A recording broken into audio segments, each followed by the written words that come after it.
মুসা নবীর একজন উম্মত, চোখে দেখে না, থাকার মতো একটা ঘর নাই, আবার সন্তানও নাই। প্রবলেম কয়টা?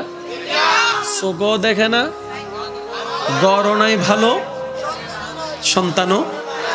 তো আপনারা তো জানেন মুসা নবীকে আল্লাহ তাআলা কথা বলার জন্য সুযোগ করে দিয়েছেন, ডাইরেক্ট মুসা কালিমুল্লাহ।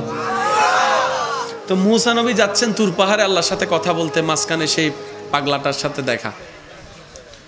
ওই পাগলা বলে, ও নবী মুসা, আপনি তো আল্লাহর সাথে সরাসরি কথা বলেন, আমার ব্যাপারে একটু বলেন না। বলে যে তোমার সমস্যা কি? তো চোখও দেখি না, ঘরও নাই, সন্তানও, আল্লাহকে একটু বলেন না আমার সমস্যাগুলো যেন একটু সলভ করে দেয়। তিনি অপেক্ষা করছেন। মুসা নবী আল্লাহর সাথে কথা বলে আসলেন। কথা বলে আসার সময় আল্লাহ তাআলা মুসা নবীকে বললেন, মুসা, আমার যে বান্দা তোমাকে আমার কাছে একটা দরখাস্ত দিয়ে পাঠিয়েছে তাকে বলবা তার তো সমস্যা তিনটা, আমি তার যে কোনো একটা দোয়া কবুল করব। সমস্যা কয়টা? কবুল করব কয়টা? একটা। যারা বিবাহিত আছেন একটু মনোযোগ দিবেন, দোয়া কবুল করব কয়টা? সে মুসা নবীর কথা শুনে বলে যাও, মা তিনটার মধ্যে একটা কোনটা নেই? তিনটা তো জামিলা, নিব একটা, এটা তো মানে মাথায় ধরতেছে না। হুজুর আমাকে একটু সময় দেন, আমি আগামীকালকে আপনাকে জানাবো। তো ওনার স্ত্রীটা ছিল খুব আবেদা একজন মহিলা, খুব নেককার একজন মহিলা। তো রাত্রে গিয়ে যখন উনি এরকম চিন্তায় করছেন, স্ত্রী জিজ্ঞেস করলেন যে আপনি এরকম চিন্তিত কেন? তখন উনি বললেন যে এরকম একটা সুযোগ আসছে, এখন তো আল্লাহ তাআলা বলছেন যে কোনো একটা সমস্যা সলভ করবেন, আমি একটা দোয়া কবুল করবে আল্লাহ তাআলা বলছেন, এখন তো আমার প্রবলেম তিনটা, একটা দোয়া আমি তো বুঝে আসছে না। আপনি টেনশন করেন না, আমি আপনাকে সকালে উত্তর জানাই দিব। স্ত্রী বলছেন স্বামীকে, আমি সকালে আপনাকে উত্তর শিখাই দিব, জানাই দিব। এবার সকাল যখন হলো, স্ত্রী স্বামীকে যখন উত্তরটা জানাই দিয়েছে, উত্তর শুনে স্বামী বলে যে অবাক, এই বুদ্ধি তোমার মাথায় আসলো কেমনে? স্বামী বলে যে এই বুদ্ধি তোমার মাথায় আসলো কেমনে? আপনি যাই মুসা নবীকে বলেন। মুসা নবী শুনে মুসা নবী অবাক। মুসা নবী বললেন, সাইদ বল তোর দোয়া কি, কোনটা নিবি? বলে যেন হুজুর আল্লাহকে বলিয়েন আল্লাহ যেন দয়া করে আমার উপরে। কেমন দয়া? আমি যেন সুন্দর একটা ঘরে সচ্ছল অবস্থায় তৃতীয় নম্বর ছেলের বউয়ের হাতের রান্না নিজের চোখে দেখে দেখে খাইতে পারি। বুঝাইতে পারছি আমি? সন্তান নাই একটাও, কিন্তু দোয়ার সময় কি বলছে? তৃতীয় নম্বর সন্তানের ছেলের বউয়ের হাতের রান্না নিজের চোখে দেখে দেখে যেন আমি খাইতে পারি। তো 3 নম্বর ছেলে হলে কি 2 নম্বর হবে না? 2 নম্বর হলে কি 1 নম্বর হবে না? 1 2 3 ছেলে, ঘর সচ্ছল। মুসা নবী ওনার দোয়া শুনে খুশি হয়ে গেছে। এরকম দোয়া তো কার থেকে শিখলি? হুজুর আমার আবেদা সালেহা নেককার স্ত্রী থেকে সাহায্য নিয়েছি। পার্টনার যদি এরকম হয়, স্বামীর জন্য স্ত্রী, স্ত্রীর জন্য স্বামী, পার্টনার যদি এমন হয়, তাহলে প্রত্যেকটা ঘরে রাতের তাহাজ্জুদের চিত্রটাই তো ভিন্ন হয়ে যাবে। কেউ যদি আপনার নামে বদনাম করে, গীবত করে, প্যাঁচ লাগায়, পিন লাগায়, এমন করে তেমন করে, তার জন্য ডবল দোয়া করবেন। আমি সবাইকে বলছি না, আমাকে যারা ভালোবাসে আমি তাদের কাছে আবদার করে কথাটা বলতেছি। কে কে ভালোবাসেন আমাকে আল্লাহর জন্য? আল্লাহ মহব্বত কবুল করুক। পারবেন ইনশাল্লাহ? প্রশংসাকারীর জন্য 5 টাকা, বদনামকারীর জন্য 20 টাকা। ঠিক বলেন না? পারবেন নি ইনশাল্লাহ? কোন আরো জোরে কোন পারবেন নি? কারণ বদনামকারীর চাইতে বড় বন্ধু আপনার কেউ নাই। আপনার দুশমনি করনেওয়ালার চাইতে বড় বন্ধু আপনার আর কেউ নাই। আপনাকে গর্তে ফেলার জন্য যারা চাচ্ছে তাদের মতো বড় বন্ধু আর কেউ নাই। আর আপনি বলবেন ভাইজান কিভাবে? শুনুন, যে বদনাম করে সে আপনার গুনাহ নিচ্ছে, নিজের সওয়াব আপনাকে দিচ্ছে। আপনার গুনাহ যে চুষে নেয় তার চাইতে বড় বন্ধু আর কে হবে? যেখানে হাসরও কেউ কাউকে একটা নেকি দিবে না, সে দুনিয়াতে আপনার বদনাম করে করে তার নেকি আপনাকে দিয়ে দিচ্ছে। ওর মতো বন্ধুর জন্য 10 টাকা খরচ করলে 20 টাকা খরচ করলে কিচ্ছু যায় আসে না তো। সেজন্য বদনামকারীকে ভালোবাসবেন, বদনামকারীকে সহযোগিতা করবেন। আর কেউ যদি দেখেন আপনার জীবন চলার পথে, আল্লাহর ওয়াস্তে করে বলছি, কথাটা একটু মনে বসান, রাগ করেন না, হিংসা করেন না, অনেক করছেন। কেউ যদি আপনাকে নামাতে চায়, গর্ত খুঁড়ে আপনাকে ফেলার জন্য, বুঝতে পারছেন কে সে, দৌড়েন না। শুধু আপনার কাজ হচ্ছে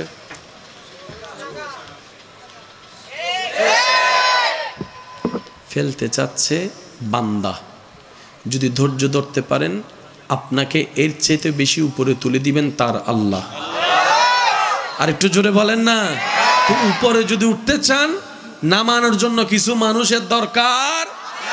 এবার বলেন, আমরা নামানোর জন্য যারা বদনাম করে তাদেরকে আমরা কি বলি? সে আমার কোথায় লাগছে? বলেন না, সে আমার কোথায় লাগছে? সে আমাদের কোথায় লাগছে? আপনি তো নিজেই বলে দিয়েছেন সে আপনার পিছনে। পিছনের মানুষকে পিছনে থাকতে দেন না। আপনি কেন সামনের মাথা দিয়ে তার কথা ভাবতেছেন?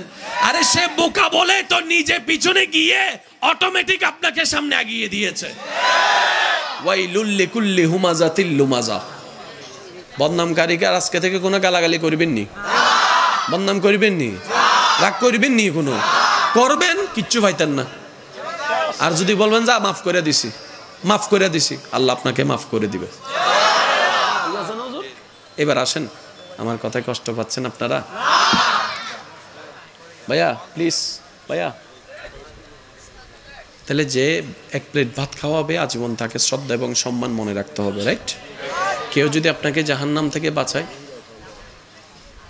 তাকে কেমন করতে হবে আপনার বিবেকের উপর ছেড়ে দিলাম। এবার আসুন, ইজা জুলজিলাতিল আরদু জিলজালাহা ওয়া আখরাজাতিল আরদু আসকালাহা ওয়া ক্বালাল ইনসানু মা লাহা। সব কিছু শেষ, আর কিচ্ছু। যেদিন আল্লাহর ইচ্ছা হবে আল্লাহ ইসরাফিলকে বানাবেন, আবার সিংহায় ফু দিবেন, সবাই বাঁশির সুরে সুরে হাসরের ময়দানে যাবে। হাসর পুরাটা খালি, আল্লাহ আছেন আর ফেরেশতা আছেন, আর কেউ। তো ফেরেশতা বলবেন, আল্লাহ বিচারক তো তুমি আছো। আমি সবার মনোযোগ চাচ্ছি প্লিজ, কারণ এই সিচুয়েশনটা একদিন আপনাকে আমাকে ফেস করতে হবে। আল্লাহ বিচারক তো তুমি আছো, ফেরেশতা আমরা পুলিশ তো আছি, আসামির তো দরকার। আল্লাহ আসামিগুলাকে উঠাই। আল্লাহ পাক বলে যে দাঁড়াও, আগে আমার নবী রহমতুল্লিল আলামিনকে হাসরে আনো। আমাদের নবীকে, আমাদের নবী, আমার নবী রহমতুল্লিল আলামিনকে হাসরে আনো।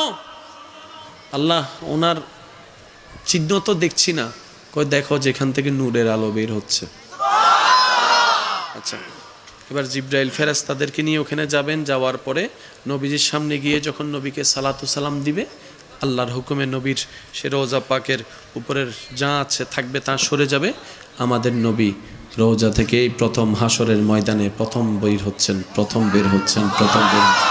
আপনার নবী, আমার নবী। এবার শব্দটা শুনেন, নবীজি প্রথম হাসরের ময়দানে উঠেই প্রথম যেই কথাটা বলবেন, ইয়া আখি জিব্রাইল, ও আমার ভাই জিব্রাইল, আইনা উম্মতি, আইনা উম্মতি, আইনা উম্মতি, আইনা উম্মতি, আইনা উম্মতি।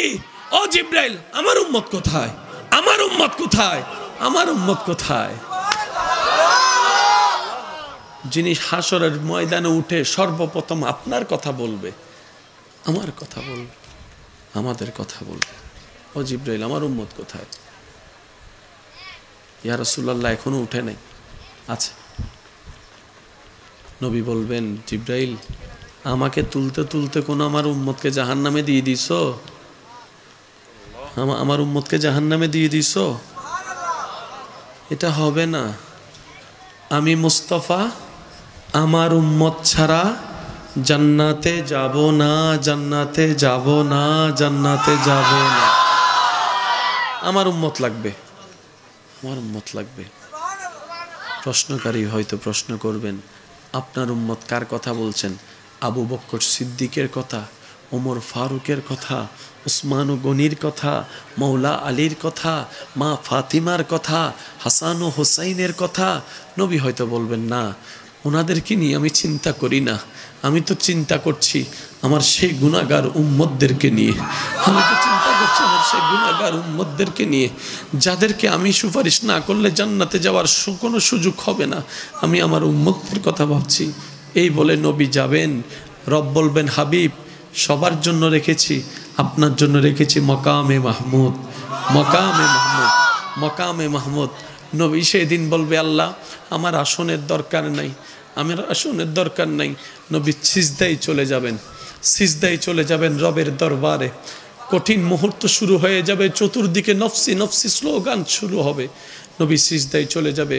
নবী সিজদায় যাওয়ার পর আল্লাহ তাআলা বলবেন, ইয়া ইরফা রাসাক, ও নবী মাথা কেন নিচু করলেন, সিজদায় কেন পড়লেন? আজকে তো আপনার কান্না করার দিন নয়, আজকে তো আপনার হাসার দিন, আনন্দের দিন, আনন্দের দিন। অন্যদের না নফসি নফসি করার দিন, আপনার তো নফসি নফসি করার দিন নয়, আপনার তো কান্না করার দিন নয়। ও হাবিব, তায়েফে অনেক কেঁদেছেন, আমি আল্লাহ মানা করি নাই। মক্কায় অনেক কষ্ট করেছেন, আমি মানা করি নাই। আপনি বদরের মধ্যে অনেক কষ্ট করেছেন, আমি মানা করি নাই। আপনি উহুদে দন্দান শহীদ করেছেন, রক্তাক্ত হয়েছেন, আমি মানা করি নাই। আপনি আমার জন্য যথেষ্ট করেছেন, আমাকে খুশি করার জন্য, আপনি আমার প্রেমের পরীক্ষায় দেওয়ার জন্য যথেষ্ট করেছেন। হাবিব, হাসর এটা আপনার জন্য। আর সে হক হে মসনদে রিফাত রসুল্লাহ কি, দেখনি হে হাসর মে ইজ্জত রসুল্লাহ কি। ইরফা রাসাক, ও মুস্তাফা, ও নবী, আপনি মাথা তুলেন না, কি চান বলেন না, আপনি যা চাইবেন আমি আল্লাহ তাই দিব। এবারে নবী বলবেন, আল্লাহ আমার উম্মত, রব্বি হাবলি উম্মতি, রব্বি হাবলি উম্মতি। রব্বি, ও আমার আল্লাহ, হাবলি হেবা করে দাও, আমাকে দিয়ে দাও, উম্মতি আমার উম্মত, আমার উম্মত আমাকে দিয়ে দাও, আমার উম্মত আমাকে দিয়ে দাও, আমার উম্মত আমাকে দিয়ে দাও। আল্লাহ বলবেন, হাবিব আপনার উম্মত আপনাকে দিব কেন? আপনার উম্মত তো আমার বান্দা, এগুলার বিচার করতে হবে না? নবী বলবে, আল্লাহ, ও আল্লাহ তুমি যদি বিচার শুরু করো, একটাও জান্নাতে যেতে পারবে না আমি জানি। আর আমি, আমারও শর্ত, আমার উম্মত ছাড়া আমি জান্নাতে যাব না। এবার তুমি কি করবা করো, এবার তুমি কি করবা করো, এবার তুমি কি করবা করো। আল্লাহ পাক বলবেন, আজকের দিনের জন্যই তো আমি মালিক ইয়াউমিদ্দিন হয়েছি, মালিক ইয়াউমিদ্দিন হয়েছি। ও রাসূল, আপনি একটা কাজ করেন, আপনার উম্মত আসুক, আমার বান্দারা আসুক, তারা হিসাব করুক, আমি হিসাবটা দিব। হিসাব নিয়ে আহকামুল হাকিমিন হয়ে বিচার করে করে যে যেটা পাই তাদেরকে সেটা দিয়ে দিব। তো জাহান্নামীরা জাহান্নামে যাবে, আপনি সিজদায় পড়ে আমার কাছে সুপারিশ করেন, আমি আপনার সুপারিশ কবুল করে করে জাহান্নামীদেরকে জান্নাতি করে দেব। হায় হায় হায়, আমাদের জন্য কেঁদেছেন, আমাদের জন্য কাঁদছেন, আমাদের জন্য কাঁদবেন, তিনি হচ্ছেন নবী রাহমাতুল লিল আলামিন। মায়ার অনেক নিদর্শন আছে, অনেক অনেক অনেক নিদর্শন আছে, কিন্তু উম্মতের প্রতি নবীর যে ভালোবাসার নিদর্শন নবীজি রেখেছেন, এটার সামনে কোনো ভালোবাসার অস্তিত্ব নাই, কোনো মায়ার অস্তিত্ব নাই, কোনো ভালোবাসা মহাব্বতের অস্তিত্ব নাই। যখনই কেঁদেছেন আমাদের জন্য কেঁদেছেন।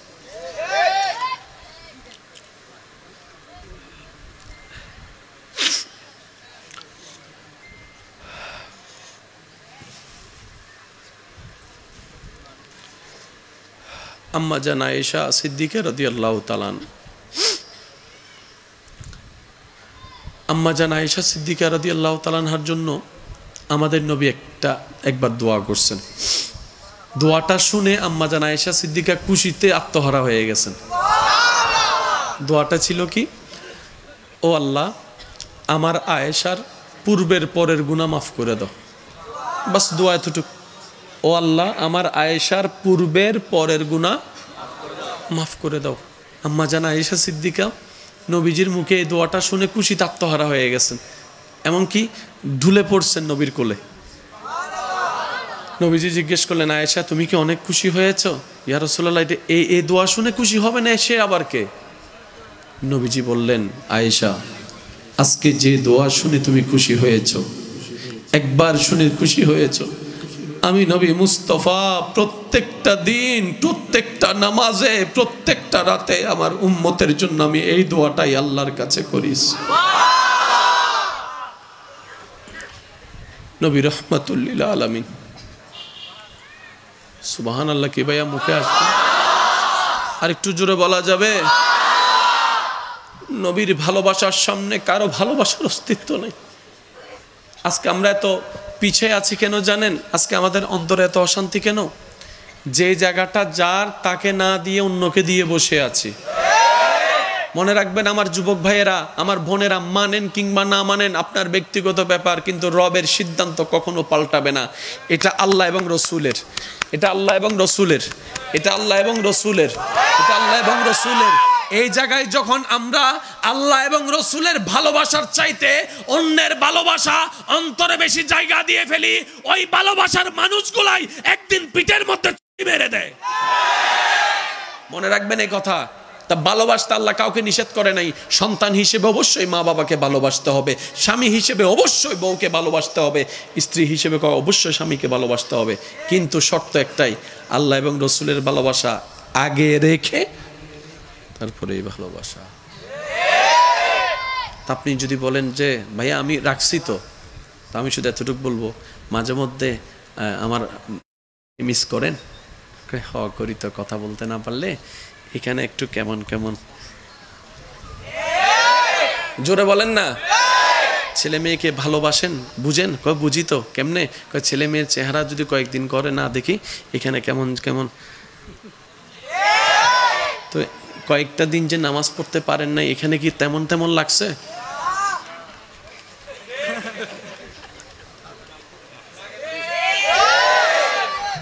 কয়েকটা দিন যে নবীর উপর দরুদ পড়তে পারে না, এখানে কি অস্থির অস্থির লাগছে?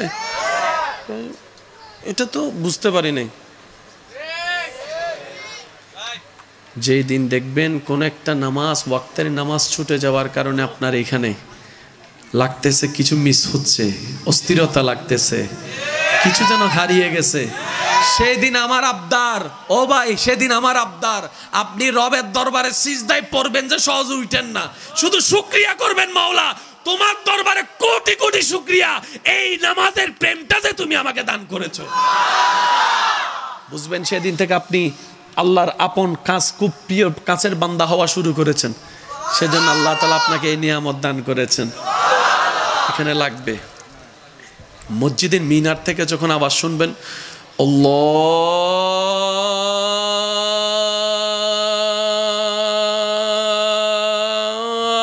আল্লাহু আকবার, আল্লাহু আকবার, দেখবেন ওই বাঁশি যেরকম সাপরে বাইর করে, বাঁশির আওয়াজ শুনলে যেরকম সাপ, ওই আশেকের মধ্যে যখন আজানের আওয়াজটা আসবে, সে আর থাকতে পারবে না, শুরু হয়ে যাবে তুফান।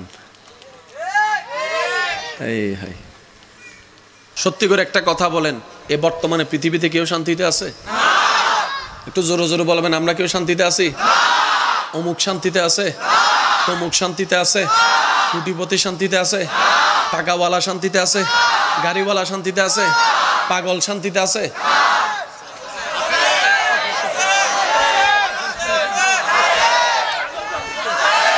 পাগল শান্তিতে আছে, পাগল শান্তিতে আছে, পাগল শান্তিতে আছে। দুনিয়ার পাগল যদি এত শান্তিতে থাকতে পারে অশান্তি জগতে, যারা রবের প্রেমের পাগল হবে, কেমনে বুঝায় ভাই আপনাদেরকে? তাদের সুখ খুঁজতে হয় না, সুখ তাদের কাছে এসে ধরা দেয়, ভাই আমার একটু না। সুবহানাল্লাহ, জোরে বলেন। আল্লাহ তাদের ব্রেন এবং মনকে এমন রহমত দিয়ে ঢেকে দেয়, তাদের আর অশান্তি ছুঁইতে। যাক, অনেক কষ্ট দিয়ে দিলাম আপনাদেরকে, আমি বিদায় নিচ্ছি আপনাদের থেকে। ভাই প্লিজ প্লিজ, আচ্ছা আই লাভ ইউ কইছি, আই লাভ ইউ, আমার আই লাভ ইউ করেন না, করেন করেন, আই লাভ ইউ করেন, তাহলে যাইতে দেন। দে দে পাল তুলে দে মাঝি, ছেড়ে দে নৌকা মাঝি। উচ্চ আওয়াজ একবার বলেন মারহাবা। এক আশেকের কথা মনে পড়ছে, কমুনি বলবো। মুসা নবীর একজন উম্মত, চোখে দেখে না, সুবহানাল্লাহ কন্যা, চোখে থাকার মতো একটা ঘর নাই, আবার সন্তানও নাই। প্রবলেম কয়টা? জোরে বলেন, প্রবলেম কয়টা? চোখও দেখে না, গড়ও নাই ভালো, সন্তানও। তো আপনারা তো জানেন মুসা নবীকে আল্লাহ তাআলা কথা বলার জন্য সুযোগ করে দিয়েছেন ডাইরেক্ট, মুসা কালিমুল্লাহ। তো মুসা নবী যাচ্ছেন